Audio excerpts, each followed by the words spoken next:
Hello. Hello. മിണ്ടാതെ ഞാൻ പറയുന്നത് കേട്ടോ. അറിയാതെ പോലും പോലീസിനെ കോണ്ടാക്ട് ചെയ്യാൻ നിൽക്കരുത്. ഞാൻ നിന്റെ ഇൻസ്റ്റാഗ്രാം ഹാക്ക് ചെയ്തു. മണ്ടി നിന്റെ ഇൻസ്റ്റാഗ്രാമിന്റെ പാസ്വേഡ് എന്റെ അയക്കാനാ? എന്തയക്കാൻ? എന്റെ പാസ്വേഡ് ഞാൻ തന്നെ മറന്നിരിക്കും. എടി നീ കരുതുന്ന പോലെ ഒരു ആപ്പൂപ്പയല്ല ഞാൻ നിന്റെ ബാങ്ക് അക്കൗണ്ട് വരെ ഹാക്ക് ചെയ്യൂടി. 4-5 EMI പെൻഡിങ്ങിലുണ്ട്.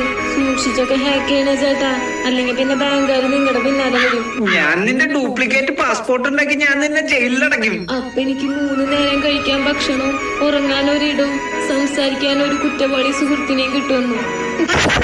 എന്താടി ഇത്, നീ തമാശയെന്ന് വിചാരിച്ച? അപരിചിതനായ ഒരാള് തമാശ കളിക്കോ ചേട്ടാ? തമാശ കളിക്കണത് ഇപ്പൊ ജീവിതമാണ്. എത്ര നേരെ നിന്നെ ഞാൻ ഭീഷണിപ്പെടുത്തുന്നു. എന്താ നിന്റെ പ്രശ്നം? ഒരു 2 ലക്ഷം രൂപ കടണ്ട് എനിക്ക്. 2 ലക്ഷം ഞാൻ അയച്ചു തരാം നിന്റെ അക്കൗണ്ടിലേക്ക്.